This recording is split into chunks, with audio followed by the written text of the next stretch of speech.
Good evening. It is 5 p.m. I'm Rob Watt, and I'm calling the Public Safety Committee and Committee of the Whole to order. Clerk, please to make note of the staff and council members present. I'm very loud. Andrew will be adjusting that. Okay, sorry. Just keep I will talking. now use my indoor voice. All right. Next item on the agenda is the approval of the agenda. Is there any additions, corrections, council members to the agenda?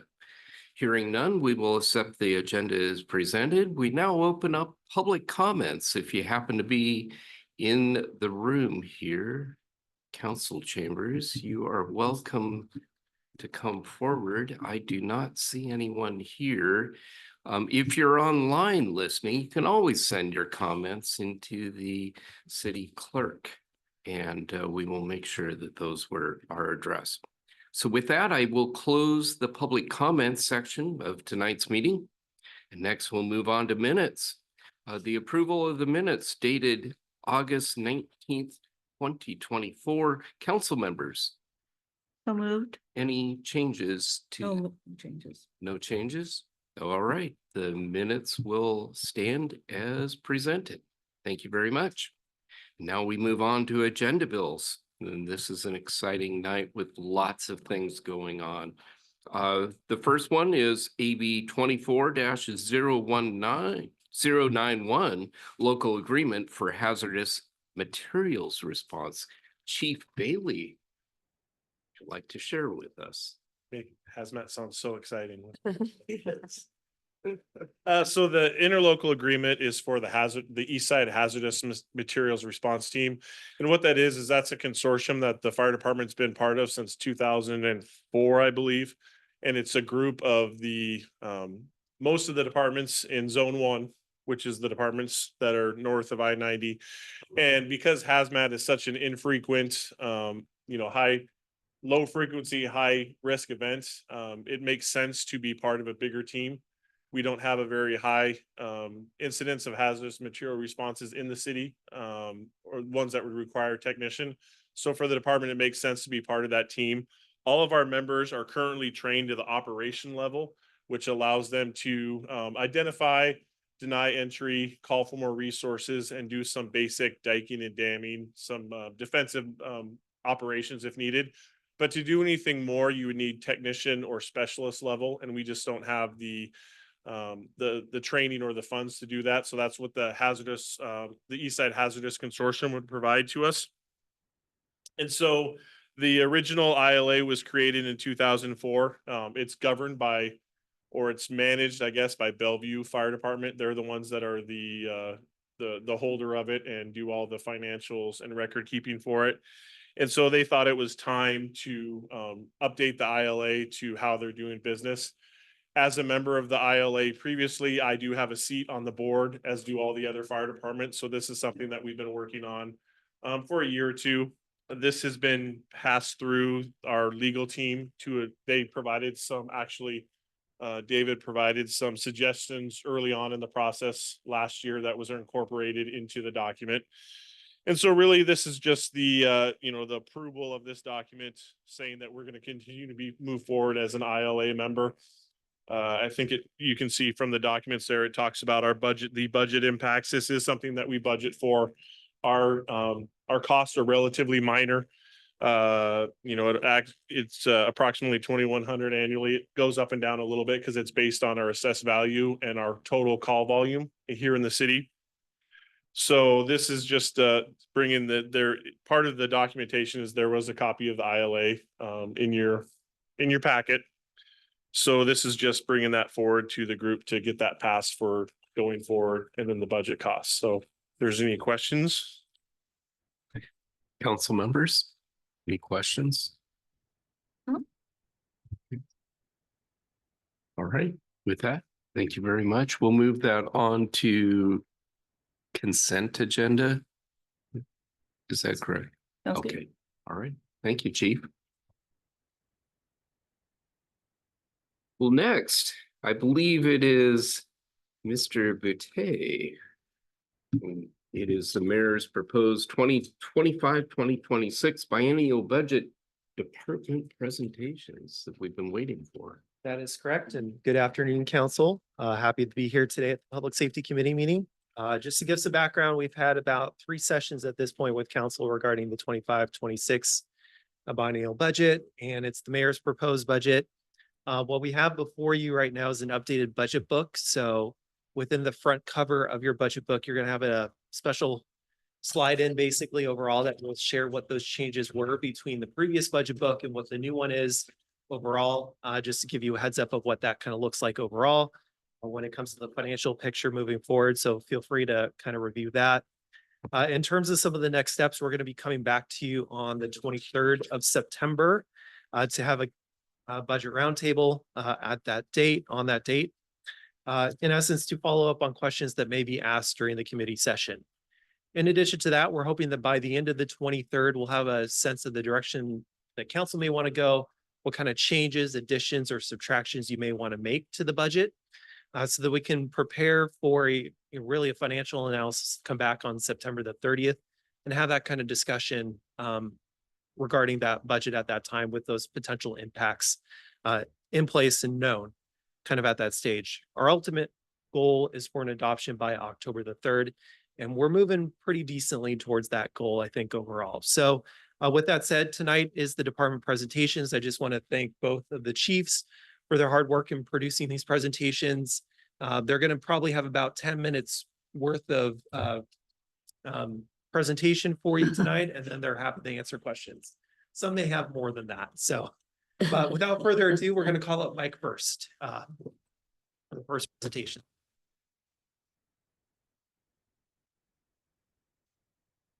Brian said that if I took up all of his time for a little extra. Little extra candy if I took up all of his time. So for the fire departments, just the overview of the department. You can see there we have our mission statement, and we'll be looking at that again when we do our strategic plan here in a couple of weeks. But that's our current mission statement for the fire department. We also have a list of the calls there for the Public Safety Committee. This is nothing new. These are things that we bring to you all the time that kind of shows a breakdown of where we spend our time on the types of calls. Again, emergency medical responses is our highest call volume. You can see there we have the organizational chart for the fire department, and this is including the additional FTEs that we were proposing in the budget. So you can see there we have it broken down with the fire chief, and then underneath me, we have the deputy chief, the training captain, who all work stays. Then we also have our administrative assistant, who is half-time. 3 different shifts with lieutenants on each shift. 4 firefighters would be under them based on the 3 new FTEs. And then underneath there would be 20 budgeted part-time paid volunteer positions. Again, I think I told you before, I think we're currently with the new ones we have just added, we're at 13. So our goal is next year to really boost that up to the full 20. And so we'll be hitting that hard with the new recruitment class in the spring. Right now, we have 3 that are going through right now. One of them just got cleared for responses just last week. So we're looking for the other 3 to join her. Once we get a chance to have them all on board, we'll bring them in front of the council like we've done in the past once they're cleared for responses. So here is just a review of what we've done over the last biennium for the budget. So we responded to 1,572 incidences last year, which was the second highest in department history. The year before that was what our highest was 1612, I believe. So we were down just a little bit for 2023. In 2023, you can see there we trained over 6,697 hours, which was a 54% increase from 2022. And I attribute a lot of that to joining the training consortium and really doing a hard look at trying to document all the hours that our volunteers are putting in, as well as our career staff. We were reaccredited through the CFAI for another 5 years. So that was done it was done earlier this year, but a lot of the work, was done in 2023, getting ready for it.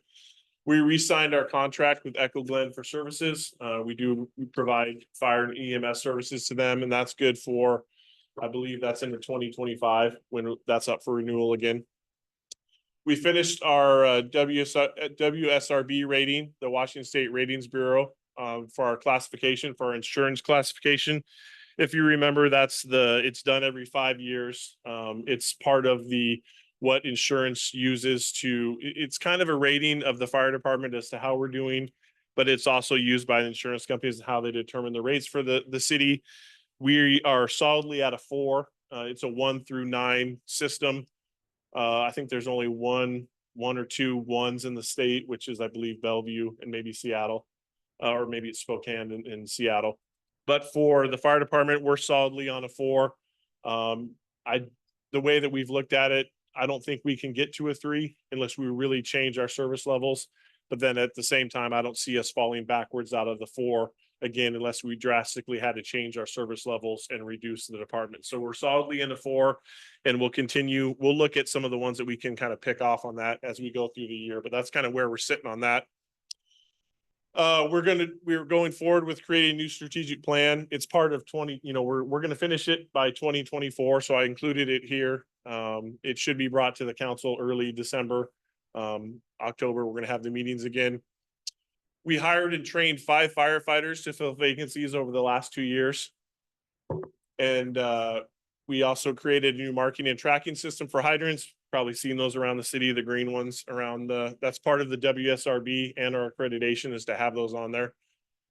Restarted our CERT training programs and our CCAS group. That was something that kind of fell by the wayside over the last couple of years. And we have a really good dedicated group of CCAS volunteers that are working hard to get the radio room and the trailer updated with new technology and radio. So we're ready to respond again, as well as the CERT training. One of our volunteers that just retired from responses, Tom Walker, is taking over our CERT program as the lead. He's going to be a special service volunteer. That's going to be his program. Underneath there, I just talked about updating and reconfiguring the EOC radio communications, and then updating the CEMP currently in progress. Again, that will be done by the end of 2024. You'll see there at the bottom, we also put, just like last time, we put in there what our save calculation and our performance calculations were for the last year. Our performance, we saved 84%, 84.5% of the buildings when we responded to. And you can see the calculations there on the bottom of what we lost, what was saved. So going into the 25-26 budget, you can see there some of the big categories where we're asking for. For the fire department, we really focused on those 3 firefighters.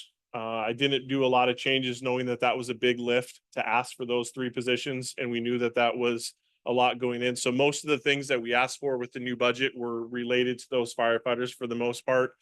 So you can see that we added the 3 firefighters. And that is, let me get caught up on my notes here. Roughly adding the 3 firefighters with salary and benefits is about $458,000 per year is what it's going to cost to add those firefighters. So again, that was a big jump for the fire department. The next one we had on there is related to that, is reduce the overtime budget to account for some of that for the firefighters. Last year, we were budgeted for $212,000. We actually had in 2023, we actually used or spent $367,000 in part of the discussion we've had with the overtime. So we've reduced that in the new budget. It's reduced down to $93,025 roughly, and $97,026. Again, we're going to have to stay pretty close to that, and it depends on when we bring on the new firefighters as to where we stay, but that's our goal, is to keep it at that for the year. If we can bring those firefighters on in January. The next major change we did for our budget was we increased our training. So we were budgeted previously for $20,000, and we increased our training budget roughly $18,000, $17,600 for next year, and then just over $18,000 for the following. And a lot of that had to do with adding these new firefighters. We have to put them through some of the training, like swift water, rope rescue, pump operator. These are classes that we have to pay for through the training consortium. So because of we adding the new firefighters, we had to up that budget. And then also the training consortium changed their model a little bit to where there's a few of the big classes that I just mentioned that not only we have to pay for the classes, but also when we do a little bit of the continuing education, we had to pay. So they changed our model a little bit. So that's why we increased or asking to increase the training budget. The other one that you would see that kind of jumped up a lot was, again, related to those firefighters, and that's our personal protective gear. When we bring on a firefighter, that's about $6,000 for their whole ensemble. And so we had to add some extra funds to that, plus to kind of make up for the firefighters that we've added over the last couple of years. We have it set up to where our gear is on a 10-year replacement cycle. Each firefighter has 2 sets of gear, so that they have one that they can switch into when one set's getting cleaned, inspected, or if they have to, after a fire, they have to cancel a protection. We have to get them out of that gear, get them in new gear. So we have it set up in our budget to where, Lieutenant Laswell, who's in charge of our bunker gear, he has it set up to how many we need to purchase each year. So we just had to add to that to increase for the new firefighters. So you see if you're looking at the budget, you'll see a big increase for next year. That was up to about 47,000, and that's to include the new sets of gear. And then it drops back for the second year. It drops back down to 29,000, which is our normal upkeep of buying. Each year we buy a couple sets to keep up to our replacement cycle. After that, we increased the volunteer budget slightly, but really it's more sticking to that, what we said, trying to get us back up to that 20 volunteers. And then the last thing we did on there, and I wanted to point it out because I think it's an important thing that we're doing for the firefighters. It's not a big increase in the budget. It was only, roughly $3,500, but we added a new program, which is called Ready Rebound. And what that is that's kind of a concierge for when you get hurt on L&I. They are kind of the ones that help you navigate the system. And right now, currently takes probably about 30 days or longer to get any kind of service through L&I for scheduling appointments or MRIs or things like that. This service that we joined it this year as a trial, but we wanted to add it to the budget permanently going forward, is they've cut that down to about 2 days. And it's available to all the firefighters. It's available to their spouses and their children, retirees. And we're kind of looking at it in the city. I worked with HR on this, is if it works for the fire department, we might look at rolling it out for the rest of the city later on, as we go on. But the goal is to try and get people back sooner than later, so we're not having some of these things where the firefighters are out for a couple months. As hopefully we'll get them back sooner. So that was something new that we added. That was a new program. Again, like I said, it's a small amount, but I wanted to point it out as something new that we're doing. Councilmember. Oh, I'm sorry. Councilmember Christensen. Does it help with sorting mental health as well, or is it just physical injuries on? It's just right now, it's just physical injuries. What it is it's a program that they used to be called Tactical Athlete, but really what it is, it's using the network of sports. Sports, physical therapy. They're not busy all the time. So part of the network is some of the doctors that they use for the Seahawks and the Crack, so they're not always busy. So they have openings in their schedule. And so this company will reach out and work with these other agencies to get us in sooner. And it's a program that's been used by some of the training consortium, use them, Puget Sound use them. They've had really good results. So right now it's just for physical injuries. Okay, thank you. Thank you. The next slide, I think, just talks about some of the things that we're going to be working on with the money that we're getting, that we will be allocated in the new budget, just to highlight what we're planning on doing. Again, you hit on some things here that you already know about. Maintaining our accredited status. That's something we are obviously very proud of moving forward, is taking some of those things that are on that list of recommendations and moving those forward as we go, to get those to move the department forward. Hire, equip, and train 3 additional firefighters obviously is something big that's going to be coming out of the appropriations for next budget. Referring to the 100, I forgot to mention it in there, the 100,000 that we put in the budget for the wildland brush rig and for the training, which we'll touch on a little bit here in another presentation. But the goal of that is to look at starting the wildland urban interface program, research and purchase a vehicle, make sure that the department is all trained in red card wildland training. That's something that we're going to go through the training part of the budget. We have a couple of career firefighters that aren't red card trained, which you need to have to do the wildland firefighting. So we're going to look at doing that. and then prepare the department to participate in mobilizations if we do that. So that's something that we're looking at in the next 2 years. Implementing our new strategic plan, what comes out of our strategic plan in the next month. Obviously, in the next 2 years, we'll be looking at implementing those things that we can that are allocated in the budget, continuing to work and upgrade the EOC equipment, add the additional volunteers. And then the last one there is to create new response plans and guidelines to best utilize the new firefighters and the volunteer positions. This is something I talked about in front of the council, I believe, a week or 2 weeks ago. If these firefighters are approved in the new budget, we need to look at how we're responding. And the goal would be to change how we respond so that we can have a unit more available in Snoqualmie as we move forward. So that'll be something in the next year or two as we move this forward, see what fits best. We'll be looking at changing our response plans to utilize more transports, utilize the volunteers, EMS responders better, as well as how we can split the crews so we can make sure that we have a department rig available in the city more than we are currently. And I believe that's all that I had for the budget portion of it. Before we get into this part, the mayor asked me to put together a few more slides, kind of justifying the firefighters as well as the brush rig. A lot of it's information you heard before, but just to kind of summarize what we were looking at that. So I don't know if you want to jump into that yet, or if there's any questions. I'll take questions first on the first segment of your presentation. Anything else that comes to mind, council members? Okay, well, let's move forward. Okay, we'll Thank you. just roll right into the firefighter. And again, this was just more that this was asked just to be a summary of what we've talked about. I know we kind of came up, I came up and talked in front of the council, but we wanted to get this down just so that is something that they could be reviewed for the rest of the council. So you can see there what the problem is, why we needed the 3 firefighters. So I started out by putting on there the overtime totals. And this is something that we talked about. You can see there, the miscellaneous overtime. And again, that's training, meetings, things like that. Shift overtime is anytime a firefighter's gone to get us that 3-person minimum. And then the mandatory overtime highlighted there is that really big jump that we're concerned about, the one for 2023, where it jumped up to 1744 for our mandatory overtime. And then you can see the total overtimes there on the right-hand side.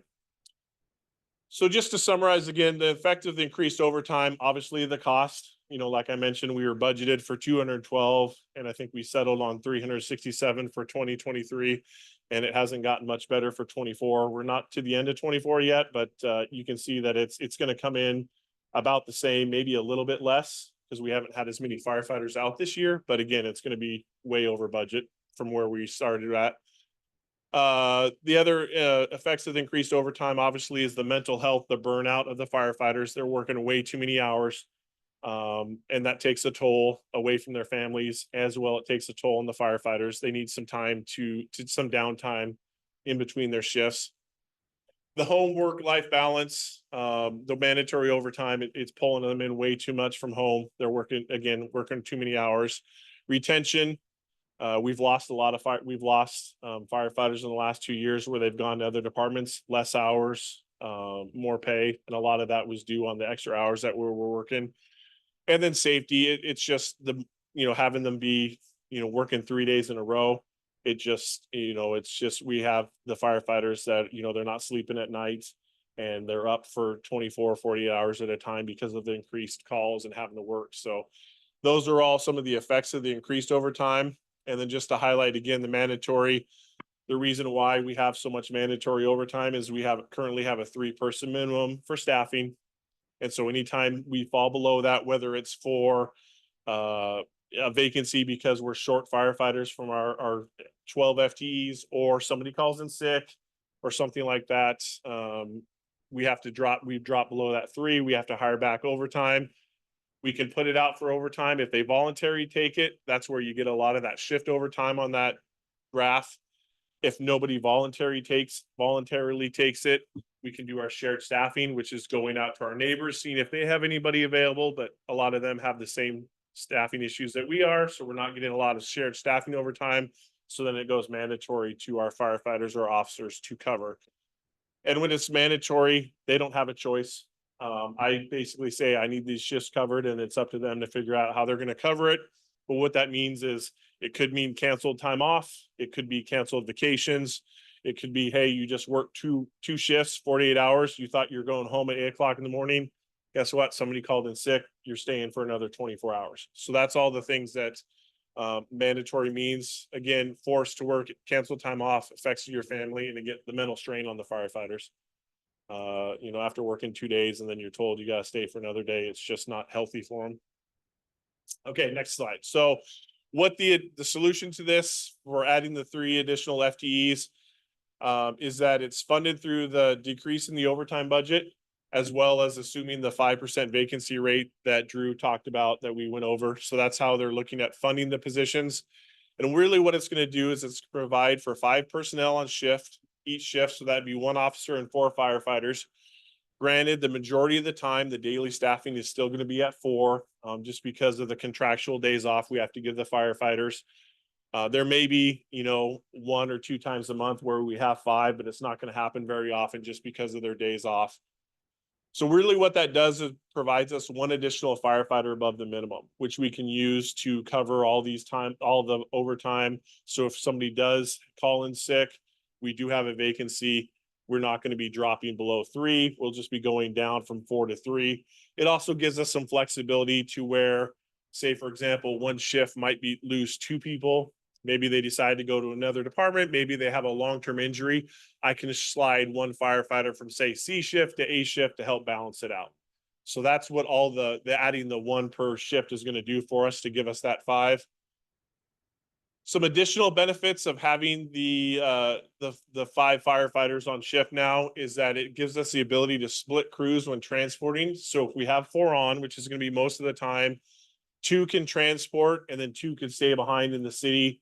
And they can't put the engine available, but they could be available for an aid call, or they could respond to the fire and provide incident command or something like that while they're waiting for the other crews to respond. So that gives us more flexibility with that.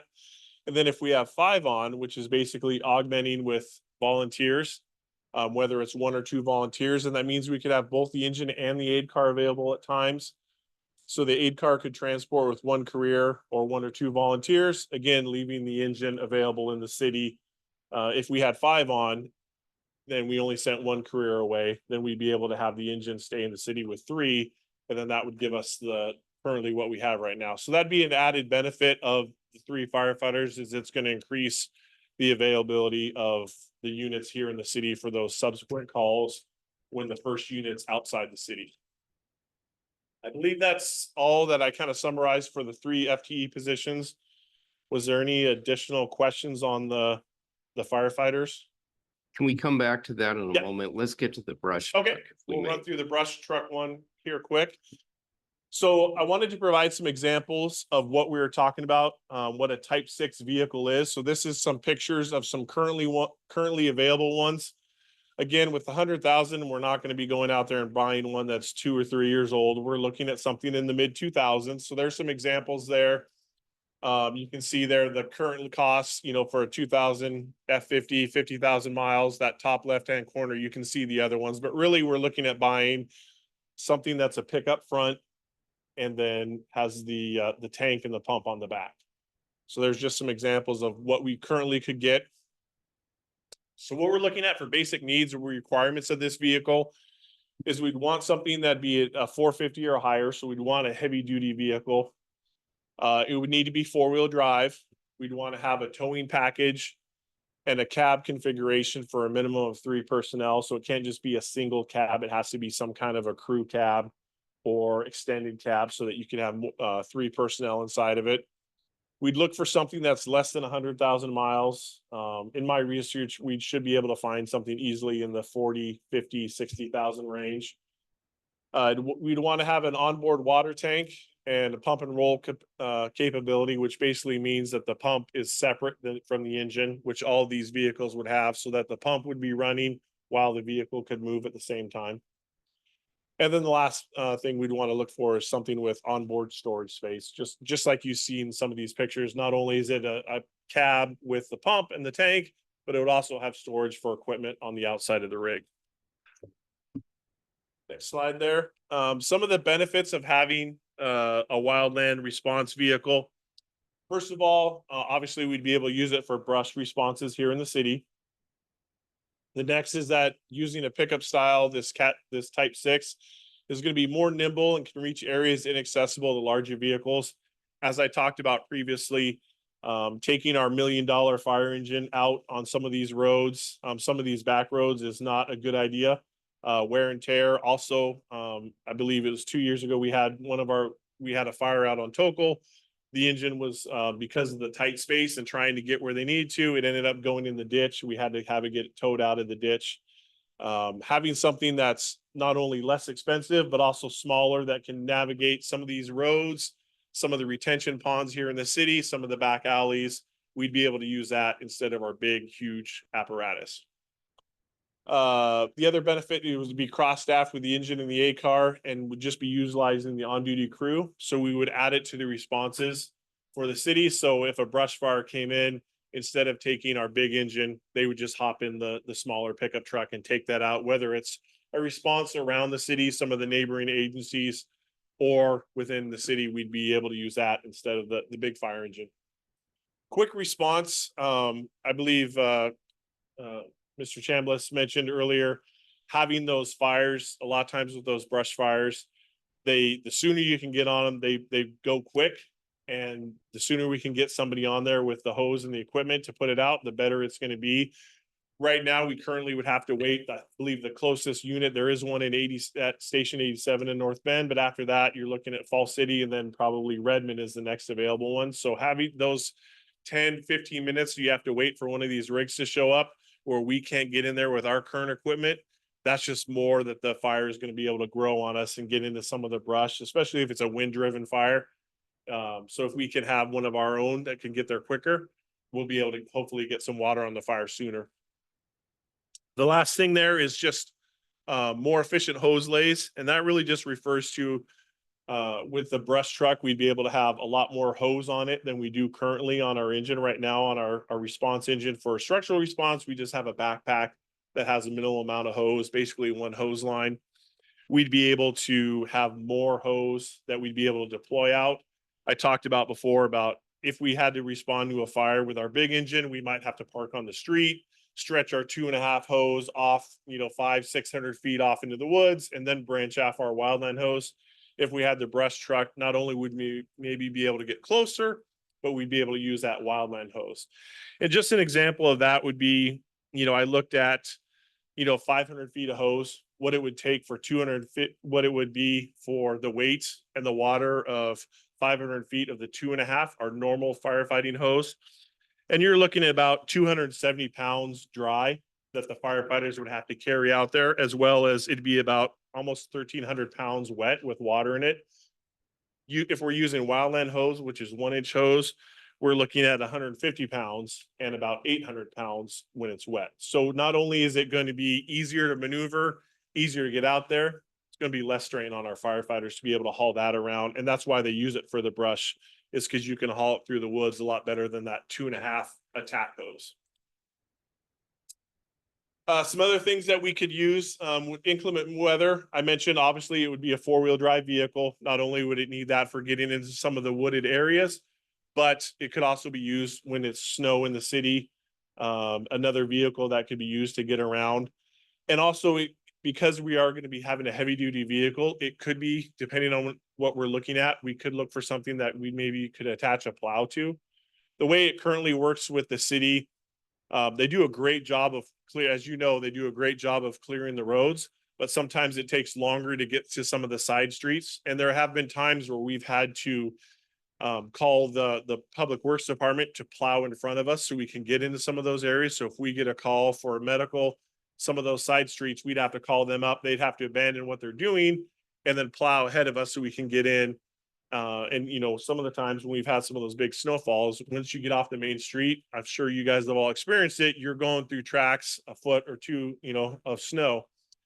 This vehicle, if we're able to put a plow on it, we have the opportunity where we could do it ourselves. We don't have to rely on Public Works as they're working on other things.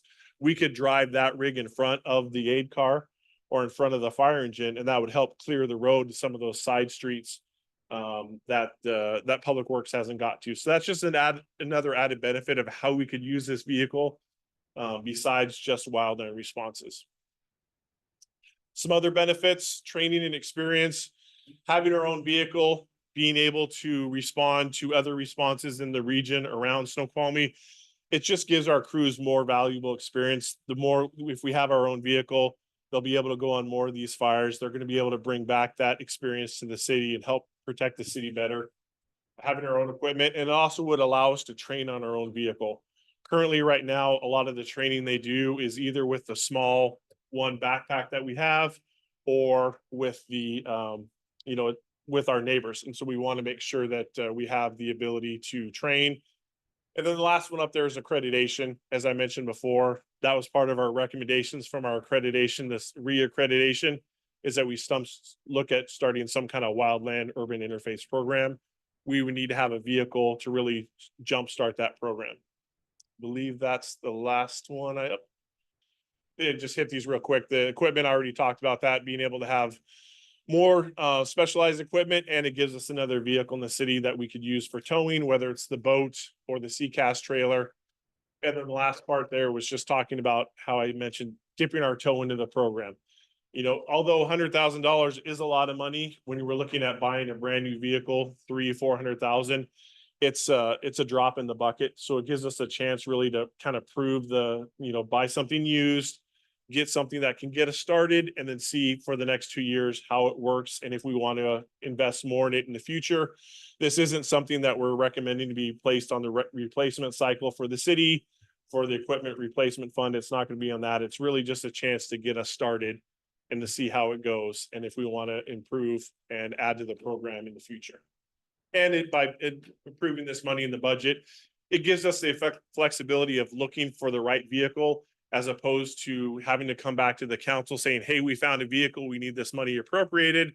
We would have the money there. We'd be able to move quickly if we found something that works for the city, and not have to go get the approval after the fact. I think that's it. Excellent. Well, in the interest of time, I'm going to make a couple very quick comments. I think this is amazing. Thank you for sharing the details with us. Maybe we can talk a little bit more about the messaging, because I think there's a lot of really good things here, but I just want to make sure that we're succinct. As work-life balance is a huge issue for the firefighters, and the reason of holding, of adding 3 more full-time firefighters, EMTs. I think that's really important. I think the message also needs to be that it's going to be a higher level of public safety response for citizens. And then the other message needs to be that the brush truck is primarily for our urban wildland Urban interface. Yes.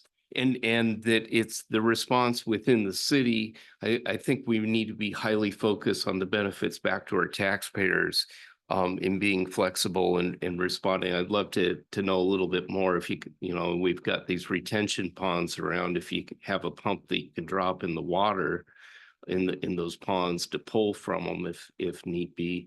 I think that's another factor that is part of this. It's a possibility. Discussion. They can run a rigid hose off of it. A lot of times in the summer, when those ponds when you'd be using it, those ponds are down, and there Right. wouldn't be enough there to pull without pulling up frogs and dirt. Right. But it is a possibility that we could use. It's easier to use that to bring in water than it is to draft off our bigger engines. Okay, excellent. Any other comments from council members, Christensen, Cotton? Okay, thank you very much, sir. Well done. Chief Lynch, step on up. You get the next part. Good afternoon.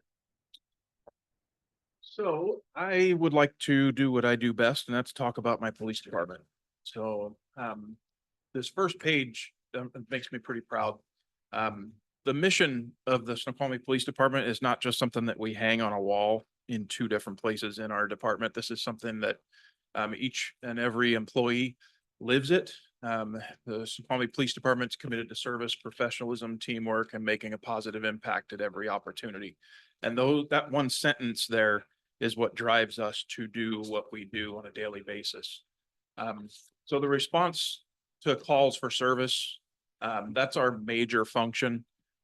We have to be available when the public puts a 911 call in or a non-emergency call for service. So in 2023, during the first year of this biennium budget, we ran 12,249 incidents. And then you can see year to date, that's as of last week, 8,290. We are on pace to be a couple hundred more than last year.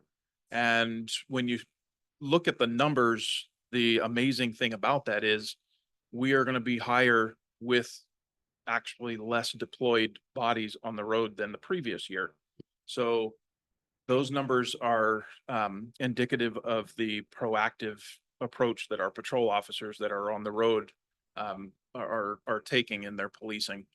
You can see the breakdown for the organizational chart. We were able to fill the captain spot earlier this year, and we have it broke down to Snoqualmie paying for 2 sergeants, North Bend 2 sergeants, and then 8 patrol officers for both cities each.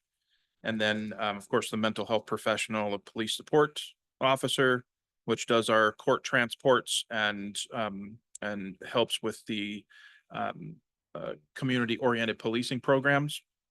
And then we have 1 detective and 1 school resource officer. Go to the next one there. So what we've done with the money that this council gave us to work with over the last coming up on 2 years, we've maintained a high level of public safety. So once again, we've consistently in the top 10 safest cities in Washington. This past year, we were number 8, which is well under the national average and below the state average for violent crime.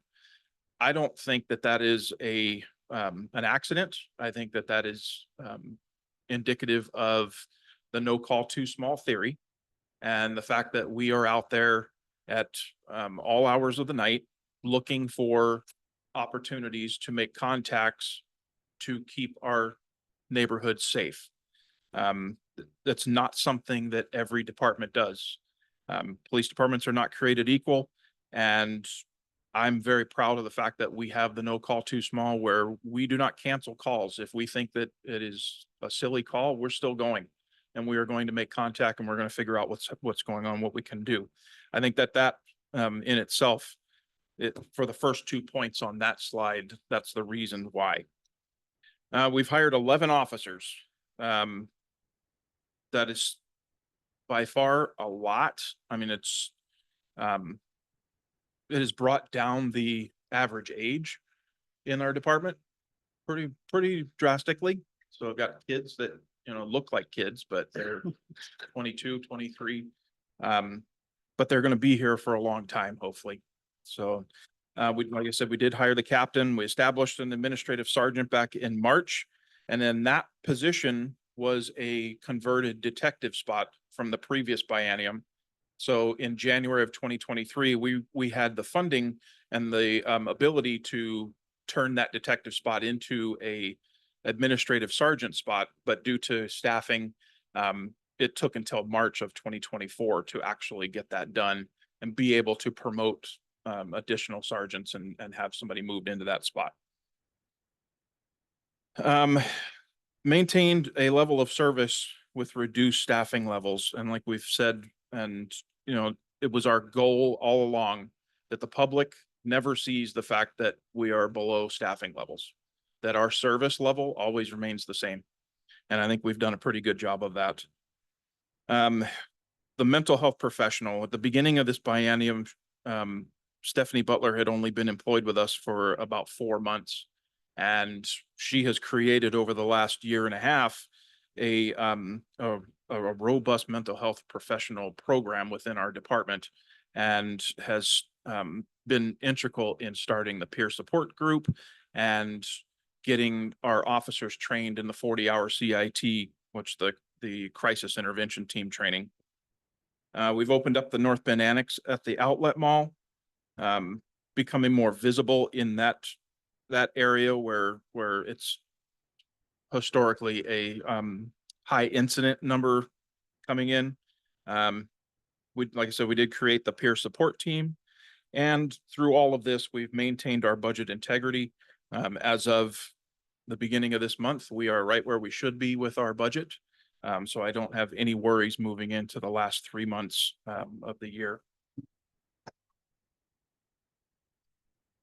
So at the bottom of this screen, the major changes and additions, some things that we're excited to do. One of them is the Power DMS programs. This is a company that will help our police department move into 2025 meeting standards of industry standards and moving away from paper reports for pursuits and for use of force. It will be a web-based program that each officer can go in and complete all of the reports. And then there is a workflow component to this within the system where it goes to each person in the chain of command that needs to look at these use of forces, and we can pull data from that a lot easier than going back and look at handwritten reports. That's one of the components of the Power DMS. The other is a field training program, and we would be moving away from the paper book for the FTO manual, and it would all go web-based, and each individual recruit would have access to it and would be able to enter comments into their DORs, the daily observation reports. We can better track where the training hours are being spent. We can better track where they're excelling and then where they are lacking, and we would be able to deploy our training resources appropriately for that. The other one on the bottom is the firearms and taser program upgrades. So our firearms have reached the 10-year mark. Normal police wear and tear on firearms are anywhere from 5 to 7 years. We have had a couple of catastrophic failures within the last year. One being at the last qualification, one of our sergeant's guns broke and malfunctioned on the first pull of the trigger. We also had a recruit in 2023 that had one of the barrels break at the academy during their training. So in talking to the firearms cadre that we have at our department, 10 years is really pushing it. And we were able to find a program where we can trade in our old firearms for money off of purchasing the new ones. We currently run a Glock 17. Those are no longer in production, which means as they fail, they're going to be harder to find parts for. So we are asking to be able to move to what is going to be the new firearms platform, which is the Glock 47.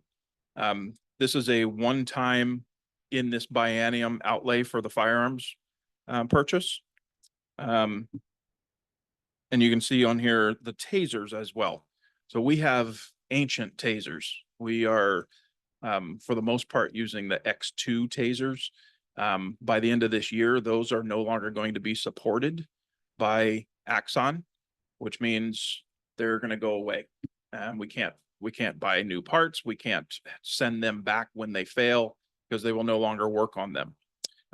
So the money that we would be putting out for the taser program would enter us into a 5-year program with taser. Instead of how we've been doing it, we've had no ER&R fund for tasers. We've just put it out there. This would get us into a replacement. So when things break, there's no extra charge. We've already paid for the program, and we have the support of taser. You can see that the money on the Snoqualmie side, we can go back to that one, has a overall drop of 6.1%. And as you know, that we're in talks with North Bend for a new contract.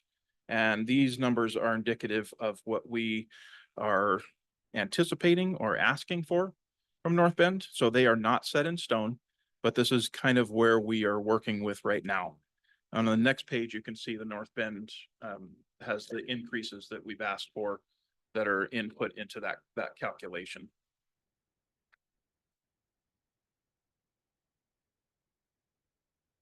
So some things about what we want to do with the money that we're asking for. We are going to push forward on our LEMAP and accreditation projects. Doing the Power DMS is a huge lift for that. It'll be able to assist us in becoming accredited. Without those programs, we would never be able to do the work that we need to do over the next couple of years. The employee retention and hiring, it's our goal to reach full staff. We will most likely have that probably by the end of the year. I'm high hopes. I've got a few more to do.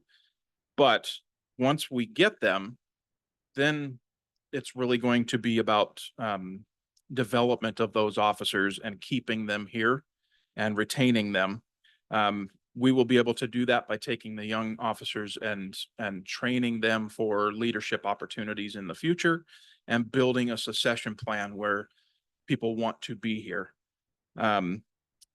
We've also asked for the money for the traffic emphasis capabilities, the new radar trailer. We're looking for a radar trailer that will be able to collect data.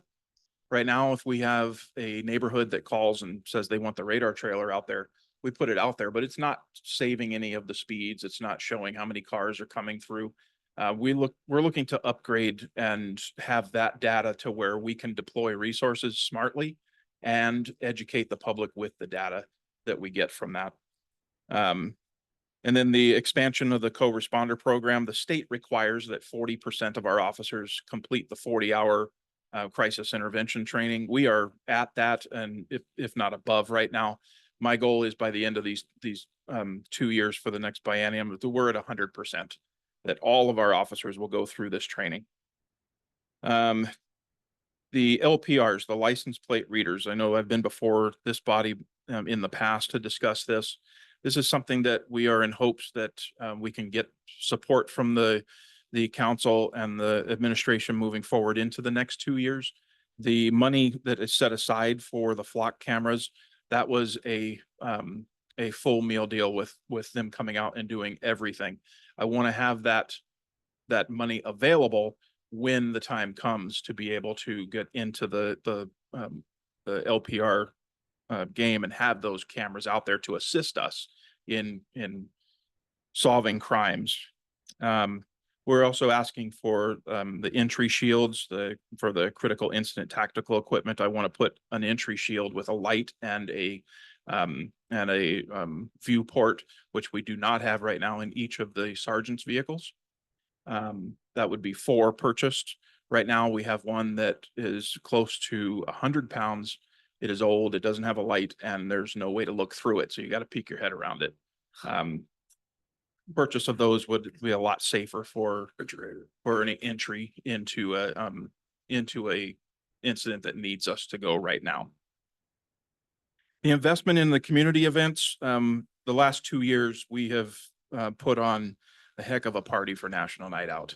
And I want to continue that. This has become a staple for our community, and the crowd was bigger this year than it was the first year during this biennium. So I want to continue and keep that on. And then the learning organization, we believe in training. We believe in building up our people. Just to throw out some numbers for you, in 2023, we had 3,800 hours of training. This year so far, we've had 4,100 hours of training. Those do include the sending of people to the academy for 720 hours. So once we are at full staff, those numbers will come back down to a little bit more realistic to where we're meeting and exceeding the state mandated amounts of 24 hours per officer. And that's basically all that I have for you right now. I'd be glad to answer any questions that you have. And We have about 2 minutes left. Thank you, Chief. Yeah. Well done. Any questions, comments from the council members? Not that has to be asked right now. Great Alright. presentation. Thank Well you. done. Thank Well you both. done, both chiefs. Yeah. All right, with that, I will call us for adjournment unless there's any objection. And yes, Mr. Chambliss. Just want to put a plug out if you do have questions that you want to get to us via email so that we can get them answered and back to you. The sooner we get them, the better. Duly noted. All right, with that, we stand adjourned at 5:54 PM. Thank you very much.